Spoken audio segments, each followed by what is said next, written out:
নেত্রকোনায় প্রতিনিয়তই বেড়ে চলেছে ডায়রিয়া আক্রান্ত রোগীর পরিমাণ। প্রতিদিনই প্রায় ৬০ থেকে ৭০ জন রোগী ডায়রিয়ায় আক্রান্ত হচ্ছে।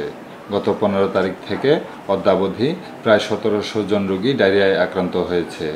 জেলা সদর উপজেলার আধুনিক সদর হাসপাতালে গত এক মাসে শুধুমাত্র ডায়রিয়ায় আক্রান্ত হয়ে চিকিৎসাধীন অবস্থায় আছেন ১২৯৭ জন রোগী। তার মধ্যে গত এক সপ্তাহে সবচাইতে বেশি আক্রান্ত হয় ৫১১ জন। বিশেষ করে অপরিষ্কার ও ময়লাযুক্ত পানি ব্যবহারের কারণে প্রতিনিয়ত ডায়রিয়ায় আক্রান্ত রোগীর পরিমাণ বাড়ছে বলে মনে করেন কর্তব্যরত বিশেষজ্ঞ ডাক্তারগণ, জানিয়ে শঙ্কিত গোটা নেত্রকোনা জেলাবাসী। সার্বক্ষণিক কর্তব্যরত এক চিকিৎসকের দেয়া তথ্য অনুযায়ী অদ্যাবধি মৃতের সংখ্যা ১ জন। কিন্তু সরেজমিনে হাসপাতাল কমপ্লেক্স ঘুরে বিভিন্ন সূত্রে জানা যায় এক মাসে ডায়রিয়া আক্রান্ত রোগীর মৃত্যুর সংখ্যা ৪ জন।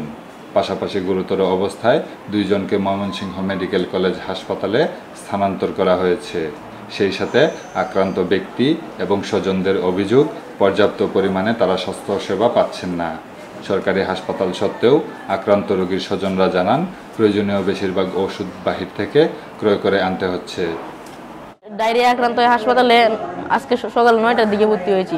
আমি সরকারি হাসপাতালে এসেছি সব ধরনের সরকারি সুযোগ সুবিধা পাওয়ার জন্য, কিন্তু আমি এসব পাচ্ছি না। যেগুলো সরকারি হাসপাতাল থেকে পাওয়ার কথা সেগুলো বাইরে থেকে কিনে আনতে হচ্ছে। সামান্য একটা সিরিঞ্জও বাইরে থেকে কিনতে হচ্ছে। সামান্য একটা গ্যাসের ওষুধ, এটাও আমি বাইরে থেকে কিনে এনেছি, কিন্তু এটা হাসপাতালে পাওয়ার কথা।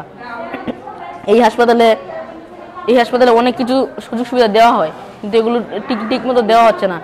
একটা ইনজেকশন ২৫০ টাকা করে বাইরে থেকে কিনতে হচ্ছে। তাহলে হসপিটাল থেকে আমরা কি পাইলাম? হসপিটাল থেকে শুধু নর্মাল স্যালাইন পাই, এই পর্যন্তই তো পাই। আমরা সরকারিভাবে যেগুলি পাওয়ার কথা ছিল তা সম্পূর্ণ ঠিকঠাক মতো পাই নাই। বর্তমান পরিস্থিতি মোকাবেলায় বিভিন্ন হাসপাতাল থেকে মেডিকেল টিম এসে ভুক্তভোগীদের অবস্থার উন্নতি এবং এ সংশ্লিষ্ট সকল প্রতিষ্ঠানের মাধ্যমে সামাজিক সচেতনতামূলক কাজ করে যাচ্ছেন জানিয়ে নেত্রকোনা আধুনিক সদর হাসপাতালের আবাসিক মেডিকেল অফিসার ডাক্তার নীলোৎপল তালুকদার বলেন, দূষিত পানি যারাই ব্যবহার করতেছে তারাই এই রোগে আক্রান্ত হচ্ছে। চেষ্টা চালিয়ে যাচ্ছি মাঠ পর্যায়ে এই যাতে নতুন রোগীর সংক্রমণ না ঘটে, নতুন রোগী আক্রান্ত না হয়, ওই জায়গাটায় আমাদের ব্লক করতে হবে। হাসপাতালে আসতেছে, চিকিৎসা দিচ্ছি, এটাই তো সমাধান না। চিকিৎসা হচ্ছে, চিকিৎসা নিয়ে কোনো সমস্যা নাই, আমার একটু জায়গার সংকুলন হচ্ছে না, বিল্ডিংটা ছোটো, তারপরেও আমরা আপ্রাণ চেষ্টা চালিয়ে যাচ্ছি। ফ্লোরে রাখতে হচ্ছে, চিকিৎসা পাইতেছে, ওষুধের অভাব নাই, স্যালাইনেরও অভাব নাই।